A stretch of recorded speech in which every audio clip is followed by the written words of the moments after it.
JEKYLL and HYDE. What if Gabriel Utterson found and drank Jekyll's serum? Chapter 1. The Bottle in the Cabinet. Gabriel John Utterson had spent most of his life standing between men and the consequences of their secrets. It was the proper work of a lawyer, he believed, to know more than he said.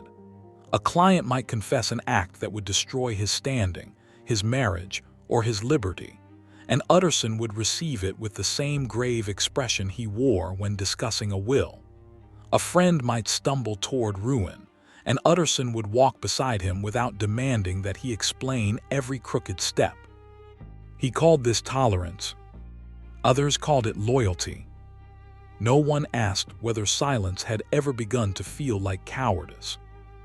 On a wet November evening, Utterson sat alone in his office, reading once again the will of Dr. Henry Jekyll. The document had troubled him from the beginning. It declared that, upon Jekyll's death or unexplained disappearance, all his possessions should pass to Edward Hyde. Hyde was no relative. He was no respectable associate. He was a creature whose appearance disturbed every person who saw him, though none could describe precisely what was wrong. Utterson had watched him enter Jekyll's laboratory by the private door. He had learned that Hyde possessed a key. Then came the murder of Sir Danvers Carew, beaten in the street beneath a clear moon. The weapon had been a broken cane. Utterson recognized it as one he had once given Henry Jekyll. Hyde vanished after the murder. Jekyll claimed the connection between them had ended. For a time, the doctor emerged from his seclusion. He dined with friends, donated to charities, and spoke with almost desperate warmth about a reformed life. Then the windows closed again. Jekyll refused visitors. Dr. Hasty Lanyon died after suffering a shock he would not explain. Before his death, Lanyon entrusted Utterson with a sealed packet. Written upon it were instructions that it should not be opened until the death or disappearance of Henry Jekyll. Utterson locked it in his safe. He did not open it. He told himself this was honor. That evening someone knocked upon the office door. Poole entered, hat dripping and face colorless. "Mr. Utterson, I fear there has been foul play." Utterson rose. "Dr. Jekyll." Poole twisted his hat between his hands. "The person in the laboratory is not my master." "What person?" "I cannot say. The door remains locked. He speaks through it and sends orders for chemicals, but the voice is wrong." "You have seen him?" "Only once. A small figure crossed the laboratory. When it saw me, it fled like a rat." Utterson felt Hyde's name before he spoke it. "Has this person threatened anyone?" "No." "Then we must not assume."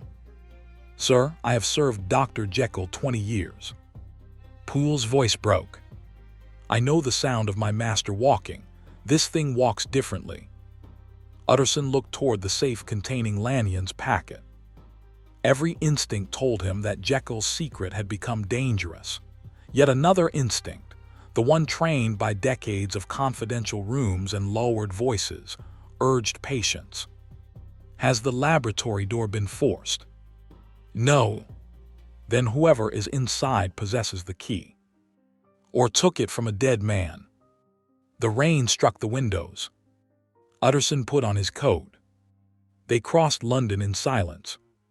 Jekyll's house appeared dark except for the laboratory windows. The servants had gathered in the main hall. Their fear deepened when Utterson entered. A voice came from behind the laboratory door. "Poole, have you found it?" Utterson recognized neither the tone nor the desperation within it.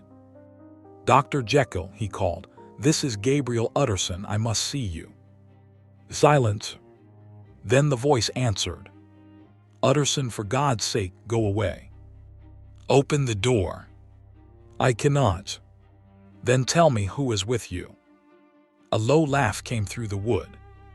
It lasted only a second, but Utterson knew it. "Hyde." He motioned to Poole. Together they forced the door. The laboratory beyond was warm and brightly lit. Chemical apparatus stood upon every table. Powders, salts, and dark liquids filled the shelves. A small figure lay beside the fireplace. Utterson approached carefully. It was Edward Hyde, or so he believed. The body wore clothes much too large for it, the clothes of Henry Jekyll. One hand gripped a broken glass vial. A bitter chemical smell filled the room. Poole covered his face. "My master, this is Hyde." "Then where is Dr. Jekyll?" They searched. There was no hidden passage, no second body, and no sign that Henry Jekyll had left the laboratory. On a desk lay a large envelope addressed to Utterson. Inside were Jekyll's revised will, a personal letter, and a thick written confession. The new will named Utterson, not Hyde, as beneficiary. The personal letter instructed him to read Lanyon's packet first. Utterson sat in Jekyll's chair. Everything he needed to know lay before him. Still he hesitated. Truth, once read, could not be returned to its envelope. Poole continued searching the cabinets. "Sir, here is another bottle." Utterson looked up. Poole held a small vial of deep red liquid. A white label had been tied around its neck. The handwriting belonged to Jekyll. Final diagnostic draft. Diluted. Not for transformation. Beneath that, in smaller letters, Jekyll had written, "Not evil. Only that which the subject refuses to name." Utterson took the vial. "Put it down," said Poole. "It may explain what happened here. It may be poison." Utterson held the glass toward the light. The red liquid changed to violet, then black. He imagined handing it to the police. A chemist would examine it. Jekyll's name would enter public reports. Newspapers would connect the respected doctor to Hyde, to Carrow's murder, perhaps to crimes still unknown. He imagined hiding it. That was what he had always done with dangerous truths. Finally, he imagined drinking a single drop and discovering whether the substance produced any effect at all. It was a foolish thought. Utterson did not consider himself a foolish man, which made him especially vulnerable to the belief that he could perform a foolish act safely. "I shall take it into custody," he said. Poole stared. "Your custody?" "Until the documents are examined." He placed the vial in his coat. The police were summoned. Hyde's body was carried away. Utterson took Jekyll's papers home, but he did not read them. Instead, he sat beside the fire with the red vial upon the table. At midnight, he opened Lanyon's packet. The letter described an impossible event. At Jekyll's request, Lanyon had retrieved chemicals from the laboratory. A stranger came for them, a small, repellent man whom Lanyon recognized only later. The stranger mixed the powders and liquids, producing a draft that changed color several times. Then he drank. Before Lanyon's eyes, Edward Hyde transformed into Henry Jekyll. Utterson read the passage again. His mind rejected it. His memory did not. Jekyll's oversized clothes on Hyde's body. The changing voice. The private door. The will. The cane. The red vial sat beside his hand. Utterson opened Jekyll's confession, but read only the first line. "I was born to a large fortune and endowed with excellent parts, inclined by nature to industry and desirous of honorable regard." He closed it. A confession could be a lie. A hallucination could be shared. A chemical effect could be tested. Utterson poured a measure of the red liquid into a glass. He diluted it with water. The mixture changed from crimson to purple, then settled into a smoky gray. His hand remained steady. He raised the glass. "For evidence," he said aloud. No one was present to contradict him. He drank. The taste was metallic and cold. For several seconds, nothing happened. Then pain seized him. Utterson fell beside the desk, his body stretched as though pulled by invisible hands, his joints burned, his teeth pressed together. He tried to call for help, but a stranger's voice emerged from his throat. Not a scream, a laugh. The room appeared to straighten around him. Shadows sharpened. Every object seemed to declare its purpose. The safe protected lies. The files recorded them. The law books explained why certain guilty men remained free. Utterson rose. His clothes still fit, though differently. He was taller and thinner. His shoulders had lost their familiar stoop. His hands appeared pale and elegant, the fingers long as instruments. He approached the mirror. The face was not Hyde's. It was not animal, misshapen, or openly cruel. It was a severe, handsome face without warmth. The hair was blacker than Utterson's, the eyes a cold gray. The mouth seemed designed for pronouncing sentences from which no appeal was possible. The new man examined his reflection. "Gabriel Utterson," he said. His voice was calm and precise.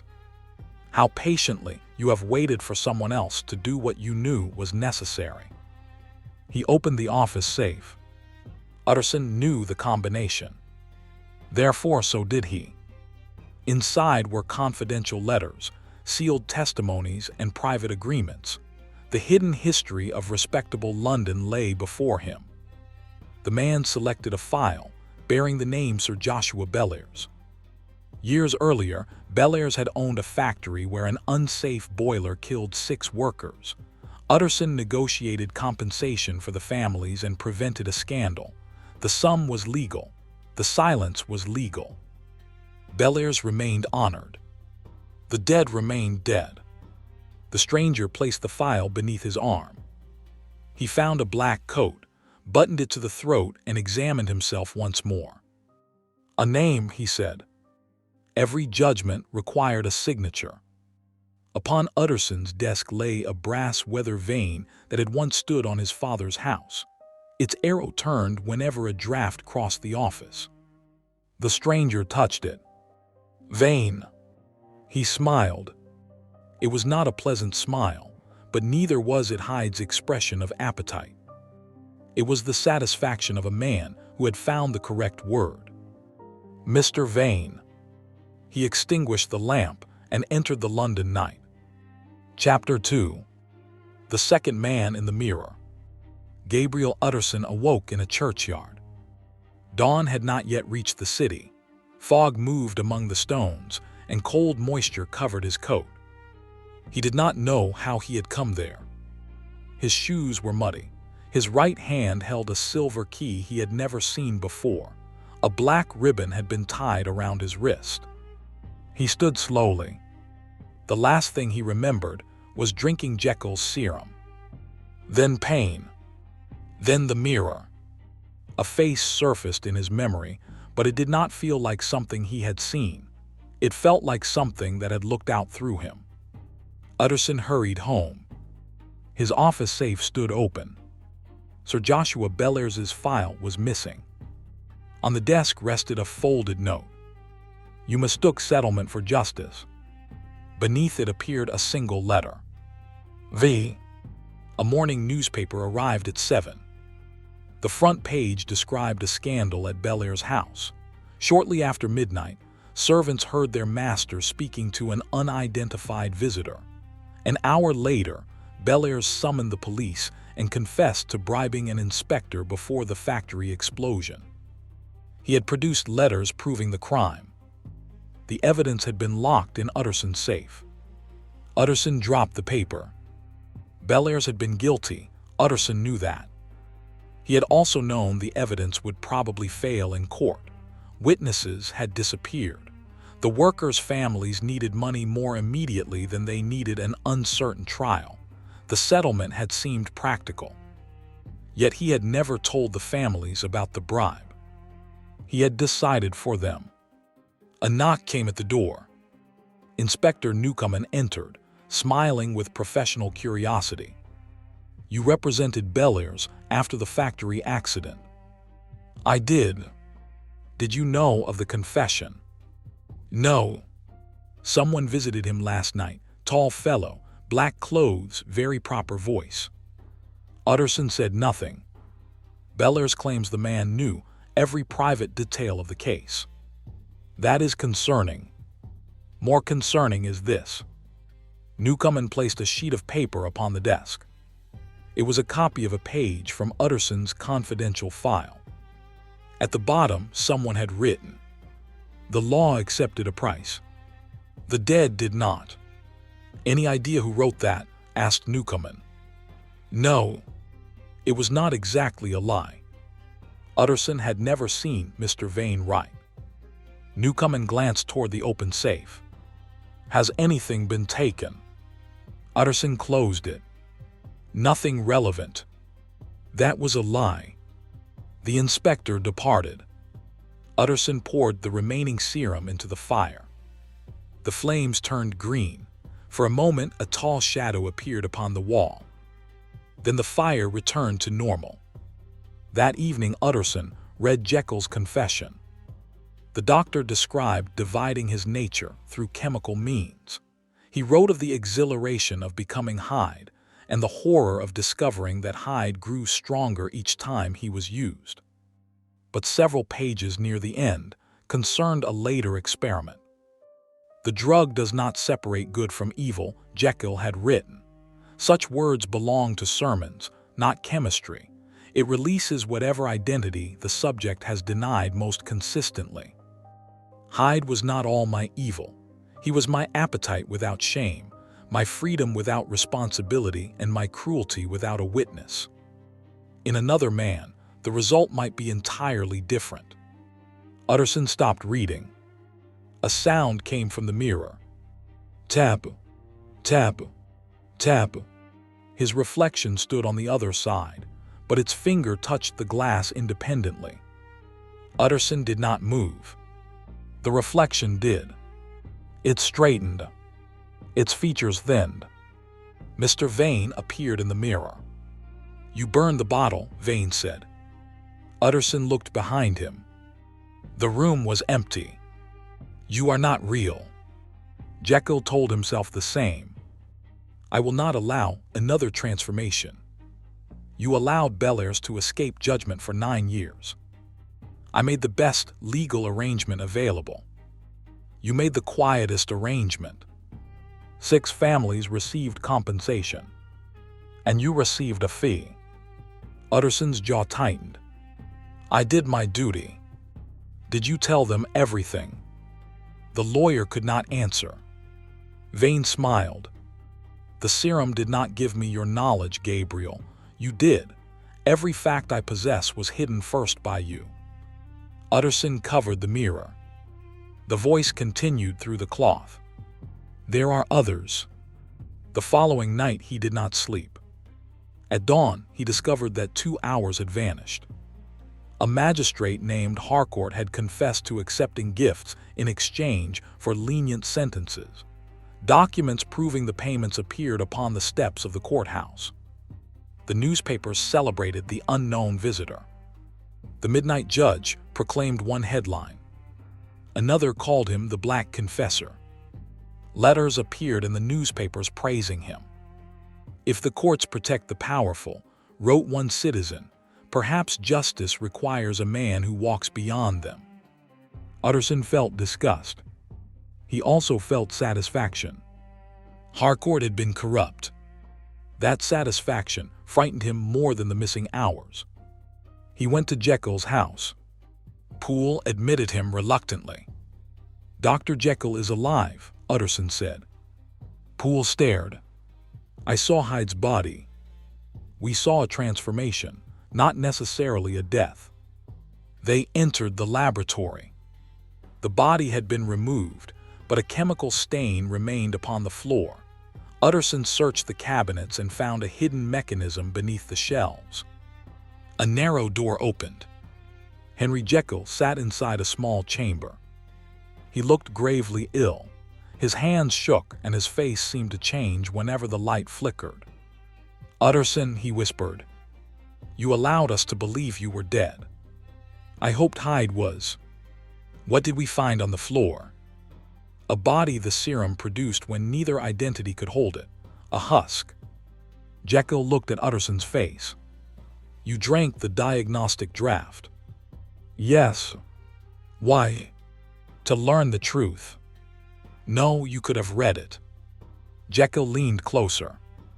You drank because some part of you wanted permission. Utterson stiffened. What have I become? That depends upon what you refuse to be. A man calling himself Vane. Jekyll closed his eyes. What does he want? To expose guilt. Only guilt. So far. Hyde began with pleasures I had denied myself. He did not begin with murder. Utterson turned away. I destroyed the serum. Did you? I poured it into the fire. Jekyll gave a tired laugh. You still think the bottle is the danger. He held up one trembling hand. I have transformed without drinking for months. Once the boundary is opened, repetition teaches the body a new path. How do I close it? I never learned. Jekyll's face twisted. For one instant Hyde's smaller features appeared. Then Jekyll returned. Your other self will grow stronger whenever you secretly approve of him. I do not approve. Not of his methods, but of his verdicts. Utterson thought of Bellairs and Harcourt. Jekyll saw the answer. Hyde knows he is wicked, he said. Your other self believes wickedness belongs only to everyone else. A crash sounded in the main laboratory. Utterson and Jekyll emerged from the hidden chamber. A cabinet stood open. Several small bottles were missing. On the work table lay a note. You destroyed what I permitted you to find. V. Utterson looked at Jekyll. You made more. Years ago. Where would he take them? Jekyll stared at the open cabinet. These are not antidotes. They are concentrated base compounds. What could he do with them? Give others what we gave ourselves. That night, another man was visited by the midnight judge. He was not a murderer or corrupt official. He was a physician who had once lied to a dying woman, telling her that her son would arrive before the end. The son had been on another continent. The lie allowed her to die peacefully. Vane made the physician confess to the woman's family. They did not thank him. The newspapers began to question their hero. Utterson read the account and felt a cold realization. Vane no longer cared whether a secret concealed a crime. The secret itself had become the crime. Chapter 3. The Lawyer Who Judged at Night. London learned to fear the hours after midnight. Respectable men burned letters. Politicians dismissed servants who knew too much. Husbands confessed affairs they had not yet begun, hoping to protect themselves from accusations the midnight judge might invent. Some citizens continued to praise Vane. They believed only guilty people feared exposure. Others understood that every life contained facts which, removed from mercy and circumstance, could be arranged into an indictment. The midnight judge required no warrant. He possessed the memory of a lawyer who had spent decades receiving private truths. Utterson stopped going to his office. He locked his files in a bank vault and gave the key to Inspector Newcomen without explanation. The next morning, the key lay beneath his pillow. Vane had taken it back. Utterson began writing down every moment of his day. At meals, he noted the time. Before sleeping, he tied bells to his door and inked a line around his wrist. Each time Vane emerged, the bells remained silent. The line appeared unbroken. It was not Utterson's body leaving the room, but another body growing from it. The transformations lasted longer. Vane began leaving messages. You call me cruel because I finish what your profession begins. A lawyer names the offense, weighs the evidence and studies the penalty. Then he hides behind procedure. I merely removed the hiding place. Utterson wrote beneath the message, "Justice without defense is vengeance." The reply appeared the following night. "Defense without truth is concealment." Their argument continued across the office walls. Utterson sought help from Jekyll. The doctor had weakened further. Every mirror in the laboratory was covered. Chemical powders lay scattered across the tables. "Vane intends to distribute the serum," Utterson said. "To whom?" "Judges, police officers, members of parliament." Jekyll's face drained of color. "He wishes to reveal what they suppress. He will create dozens of Hydes." "Not Hydes, something worse." "What could be worse?" "A Hyde wants pleasure. A dozen selfish creatures may fight one another, but men convinced of their own righteousness will cooperate." Jekyll searched through his papers. "There may be a stabilizing compound. An antidote." "No, the identities cannot be returned to ignorance. At best, they can be reintegrated." "What does that mean?" "You must admit that Vane is you." "He is not. He possesses your memory, your anger, and your moral judgment. He acts without my consent, as Hyde did." "You speak as if that excuses you." Jekyll flinched. "No, it condemns us both." He handed Utterson a notebook. Its final pages contained a formula requiring a rare mineral salt. Jekyll had exhausted the original supply. Every replacement failed. "The first salt contained an impurity," Jekyll explained. "Some unknown substance permitted the division. Without it, the transformation cannot be reliably reversed. Then we find the original supplier." "I have tried." "We try again." They visited chemists throughout London. Utterson questioned merchants while Jekyll remained hidden in a carriage. Every sample was tested. None produced the required reaction. During those days, Vane vanished. The newspapers wondered whether the midnight judge had fled. Utterson knew better. Silence meant preparation. A week later, invitations appeared beneath the doors of 12 powerful men. "Midnight. The old Central Court. Attend and be known. Refuse and be revealed." Each invitation contained a secret known only to its recipient. One arrived for Utterson. His read, "You have defended everyone except yourself." Jekyll recognized the abandoned courthouse. It had been closed after a fire damaged its eastern wing. "He is building a theater," he said. "For what?" "A trial." "Whose?" Jekyll looked toward the covered mirror. "Mind." They went to the courthouse before midnight.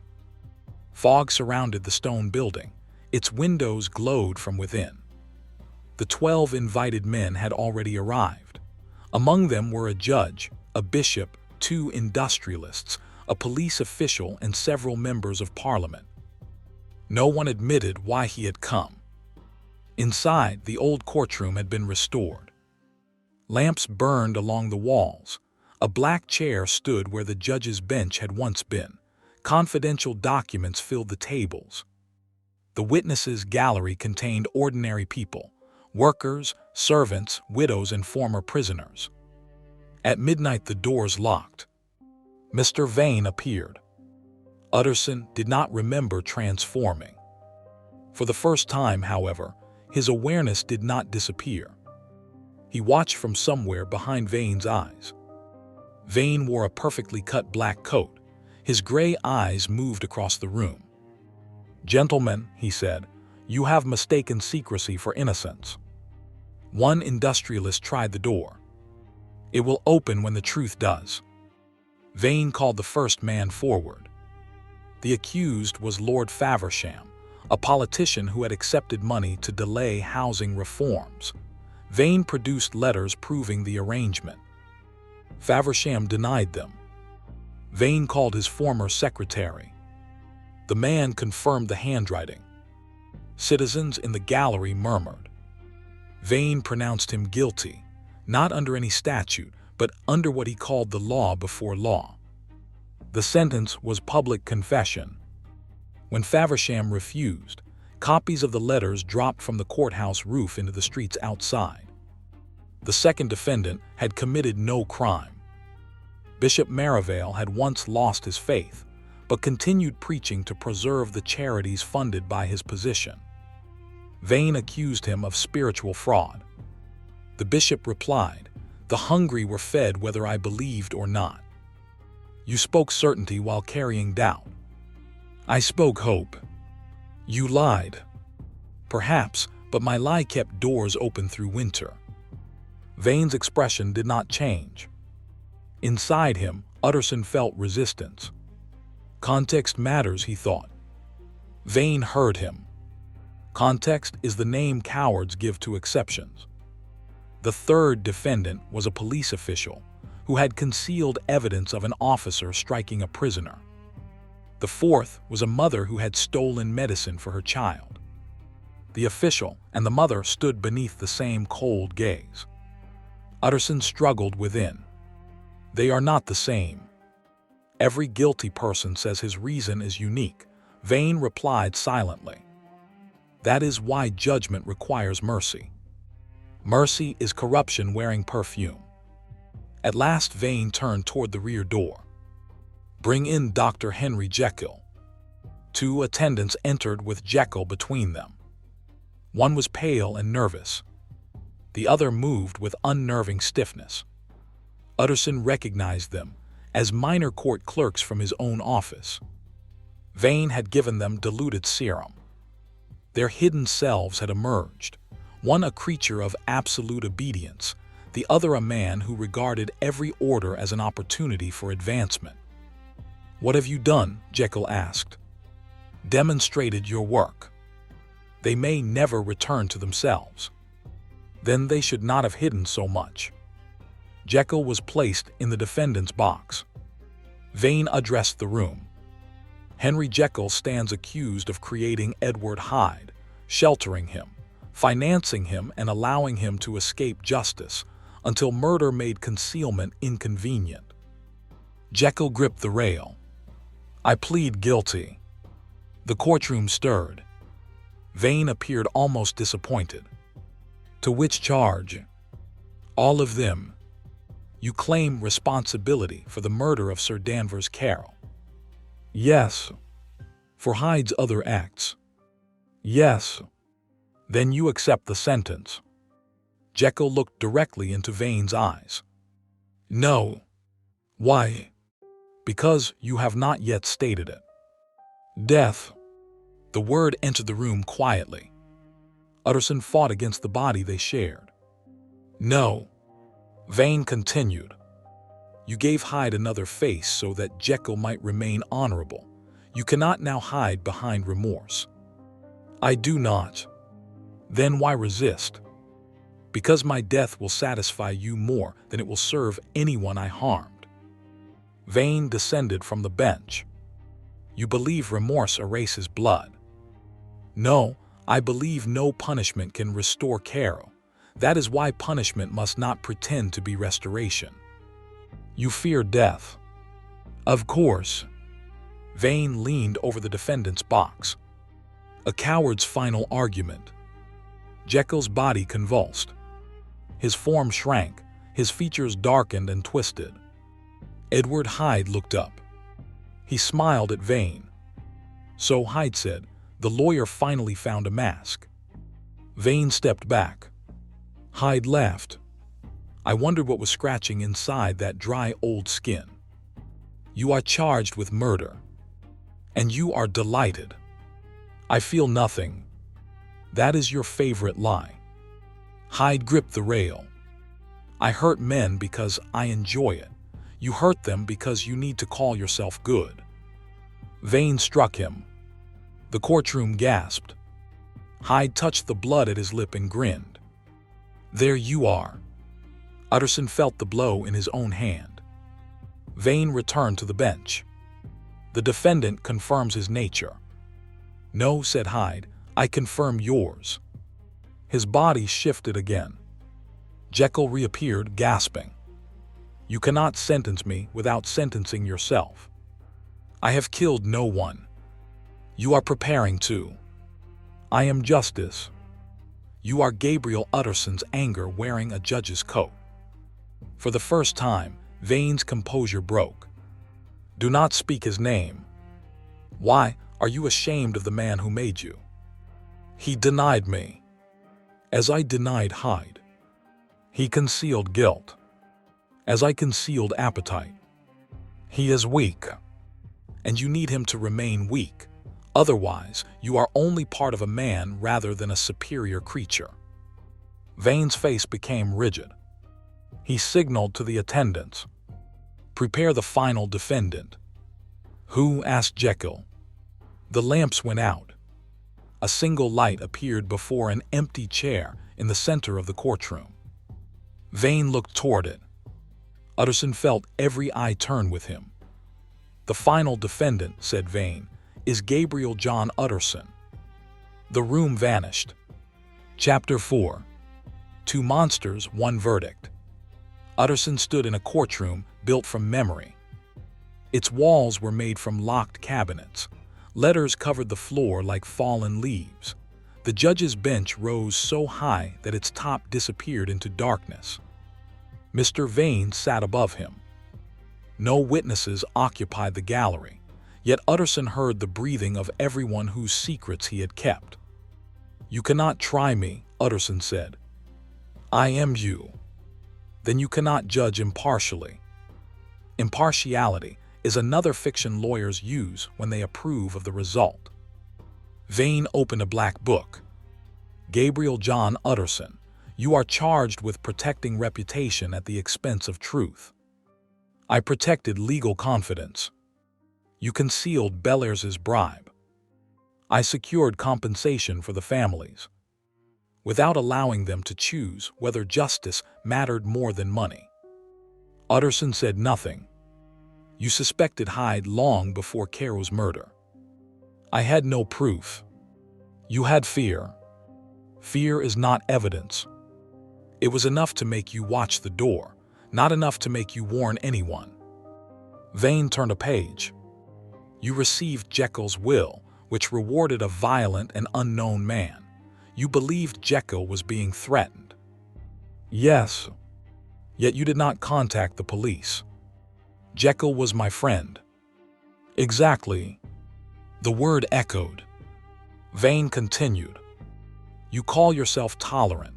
In truth, you feared becoming responsible for what followed judgment. If you condemned a friend, you might be wrong. If you remained silent, you could claim the result was not your choice. That is not fair. Fairness is not among my titles."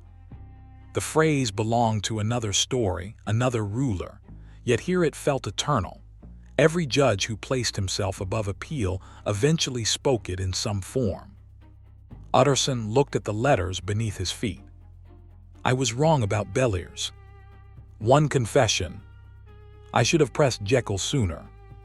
2. I used discretion as an excuse.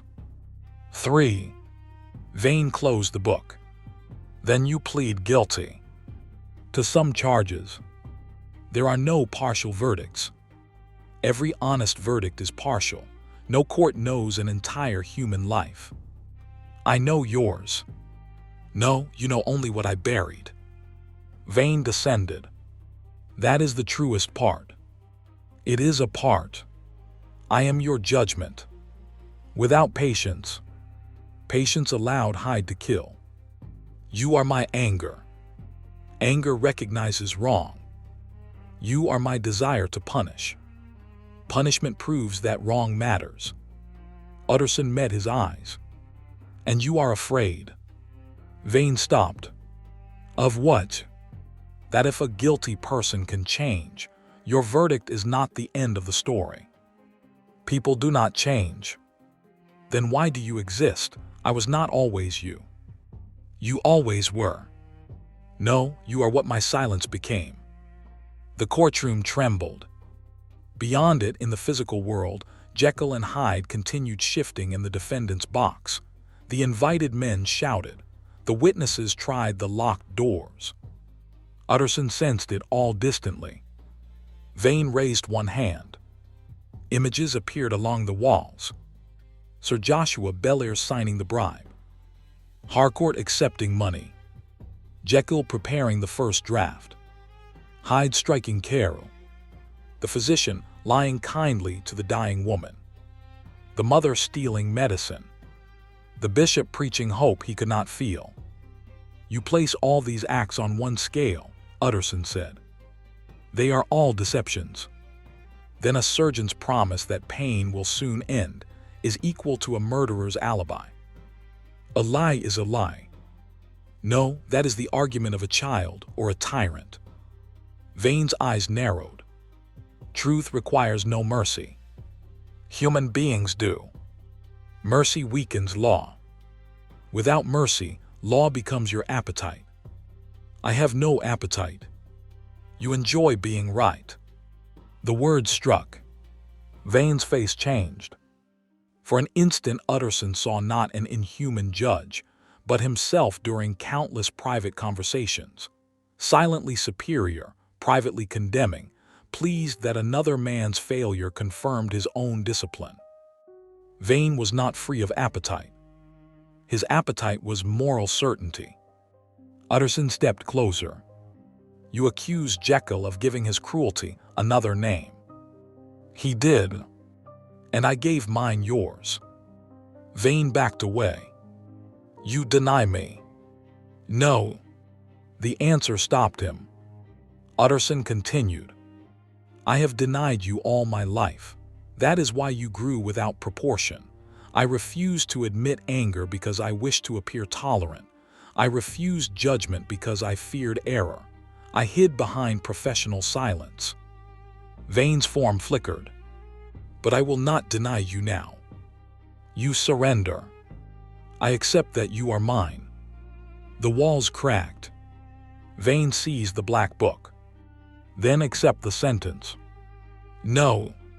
You pleaded guilty. Guilt does not give you ownership of what comes next. I am the judge. You are one voice. I am the only voice willing to speak. Then return with me and speak when truth is needed. Vane laughed, but uncertainty had entered the sound. You think you can control me? No. Then why would I return? Because alone you can only pronounce endings. With me, you may help decide what should begin afterward. The memory courtroom collapsed. Utterson opened his eyes in the abandoned central court. He was standing behind the judge's bench in Vane's body. Jekyll had become Hyde again. The sentence of death lay written before them. Utterson placed Vane's hand upon the paper. He tore it in half. The witnesses gasped. Hyde stared. Vane's voice emerged from Utterson's throat. The sentence is withdrawn. The invited men began shouting. Then why bring us here? Are we free? What happens to the evidence? Utterson looked at the documents covering the tables. Some proved grave crimes. Others exposed private grief. Vane wanted to release everything. Utterson wanted to burn it all. Neither choice was just. The evidence of crimes will go to the proper authorities, Utterson said. Those accused will receive counsel and trial. A politician sneered. The courts you called corrupt. Yes, and the corruption will be exposed through evidence, not secret punishment. What of the rest? Returned to those from whom it was taken. Vane moved inside him. Cowardice. No, Utterson whispered, restraint. The two altered clerks stood near the doors. Their transformed faces showed confusion. Jekyll returned long enough to speak. The stabilizing compound. Utterson nodded. A vial remained in his coat, one he did not remember placing there. Vane had carried it. Jekyll examined it. This will not cure them. Can it help? If they accept what emerged. The first clerk, Mr. Guest's young assistant, had become a creature of perfect obedience. All his life he had obeyed superiors while secretly longing to surrender responsibility entirely. Utterson asked him, "Do you wish to return?" The clerk looked toward Vane, awaiting an order. "I cannot command your answer." The man began trembling. For the first time he had to choose. "Yes," he whispered. Jekyll gave him the stabilizing draft. His body slowly returned to normal. The second clerk refused. His transformed self enjoyed authority and believed his ordinary life beneath him. He tried to flee with a bottle of concentrated serum. The lion-like courage of another tale would have chased him without fear. Utterson had only ordinary resolve. He stepped in front of the door. "You cannot stop me," the clerk said. "Perhaps not." The man raised the bottle. Utterson did not move. Vane offered a dozen ways to break his wrist, destroy his reputation, or frighten him into surrender. Utterson used none. "If you drink that," he said, "the part of you that despises every person above you will become permanent. You will feel powerful until you meet someone stronger. I am stronger than you. Then put down the bottle because you choose to, not because I command it." The clerk hesitated. That hesitation saved him. Poole and Inspector Newcomen broke through the side door with several officers. The clerk surrendered. Newcomen stared at Utterson's altered face. "Who are you?" Utterson looked toward a cracked mirror on the courtroom wall. Vane looked back. "We are Gabriel Utterson." The transformation began. The tall body folded inward. Pain passed through every joint. The gray eyes darkened. The severe face softened into the familiar, weary features of the lawyer. Utterson collapsed. When he woke, Newcomen stood over him. Jekyll was gone. So was Hyde. A trail of chemical blood led toward the eastern passage. Utterson rose unsteadily. "Where does that lead?" Poole answered. "Back toward Dr. Jekyll's laboratory." Utterson knew the final confrontation had not ended. It had only changed courts. Chapter 5. The final testimony. Henry Jekyll returned to his laboratory before dawn. He locked the door behind him and destroyed every mirror except one. The remaining glass stood above the fireplace. Hyde watched from it. "You confessed," Hyde said. Jekyll leaned against the desk. "Yes." "You let them see us." "Yes." "You have ruined him." "I ruined him when I called him you."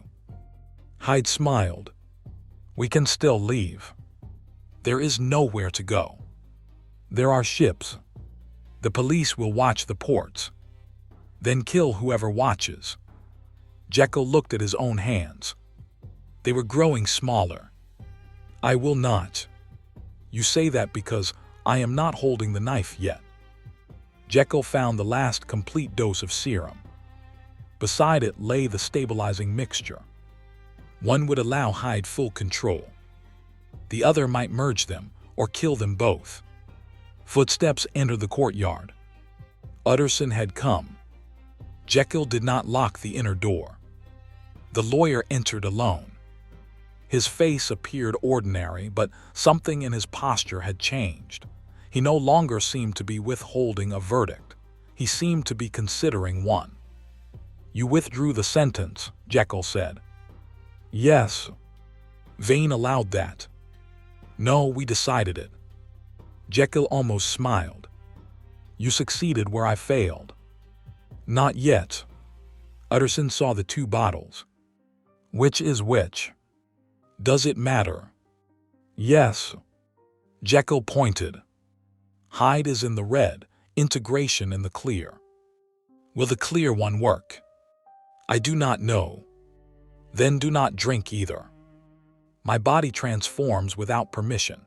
Soon there will be no Jekyll left to choose." "Then make your statement now." Jekyll looked at the unfinished confession upon the desk. I wrote it to explain myself. Write instead to accept responsibility. What is the difference? An explanation asks the reader to understand why you did it. Responsibility begins by admitting that understanding does not erase the harm. Jekyll sat. He took up his pen. For an hour he wrote. He named Hyde's crimes as his own. He recorded the location of money, property, and evidence. He established funds for Caro's remaining family and for others harmed by acts that had never entered police reports. Utterson read each page. He did not soften the language. He also did not allow Vane's hunger for condemnation to enter it. When Jekyll finished, Dawn touched the laboratory window. His hand began to change. The fingers shortened. Dark hair appeared along the knuckles. "Go," Jekyll said. "No. Hyde will kill you." "Perhaps. You cannot reason with him." "I am not here to reason with him." "Then what?" "To witness." Jekyll convulsed. Hyde emerged. He overturned the desk and stared at Utterson with hatred. "You should have let Vane kill us. That would have made him stronger." Hyde picked up a knife. "Are you going to forgive me?" "No." The answer surprised him. "Are you going to call the police?" "They are outside." "Then you condemn me." "I will testify to what I know." "Jekyll trusted you." "He trusted me to hide him." Hyde moved closer. "And now I will tell the truth." The knife touched Utterson's coat. "You think truth makes you brave?" "No, I'm afraid." Hyde studied him. For years he had understood fear as permission. Respectable men recoiled from him, and their disgust delighted him. Utterson did not recoil. Not because Vane had removed fear. Because Utterson had decided fear need not choose his action. Hyde raised the knife. Vane stirred inside the lawyer. "Break his arm." Utterson refused. "Strike the throat." "No. He will kill us." "Perhaps." That uncertainty enraged Vane, but it did not seize the body. Hyde's hand trembled. Jekyll's voice emerged from his mouth. "Help me." The knife fell. Hyde seized the red serum. Utterson reached for it, then stopped. The choice could not be forced. Jekyll's face appeared. "Which bottle?" he asked. "The clear one may kill you." "The red one certainly kills Jekyll." Hyde returned. "He is already dead." "No," said Utterson, "he is choosing." Hyde's features twisted. The two identities fought across one face. Jekyll reached for the clear bottle. Hyde pulled toward the red. The hand stopped between them. Utterson understood that Jekyll still wanted someone else to decide. A lawyer, a friend, a monster, anyone who could own the consequence. "I will not choose for you," Utterson said. "You came to help. I came to remain while you choose." Jekyll cried out. With a final effort, he knocked the red bottle to the floor. It shattered. Hyde screamed. Jekyll drank the clear mixture. The change began immediately. His body grew, shrank, and bent through forms that belonged to neither man. Jekyll's dignified face merged with Hyde's hungry one. For a moment, the result looked ordinary. Not handsome. Not monstrous. Simply human. Henry Jekyll looked at Utterson. "I thought if I separated the evil, the remainder would be good." "What did you learn?" "That the man who made Hyde was still the man who used him." His breathing slowed. "Will you publish the confession?" "I will give it to the police. The parts that explain the serum will be destroyed." "Why?" "Because truth does not require teaching others how to repeat the crime." Jekyll nodded. "A merciful judgment." "A limited one." Jekyll closed his eyes. When the police entered, They found him dead beside the fire. He did not die as Hyde, nor did he die entirely as the respected Dr. Jekyll. He died with one face, the face of a man who had finally ceased dividing responsibility between his names. The scandal lasted for months. Utterson testified. He surrendered documents proving Jekyll's connection to Hyde. He also surrendered evidence of his own concealment in the Bellairs case. Sir Joshua Bellairs stood trial. So did Magistrate Harcourt and several officials exposed at the old courthouse. Each received counsel. Evidence was challenged. Some were convicted, some were not. The public found this unsatisfying. People preferred the midnight judge's immediate certainty. Newspapers demanded to know whether Vane had been a criminal, a hero, or a supernatural punishment sent upon London. Utterson gave no interview. He did not reveal innocent private letters. He returned them. Where documents proved serious offenses, he delivered them to the authorities and informed those affected. Several former clients abandoned him. Others sought him out precisely because he no longer promised silence without limits. His law practice became smaller. It also became honest. Poole remained in his service for a time, though he disliked entering rooms with mirrors. Inspector Newcomen visited often.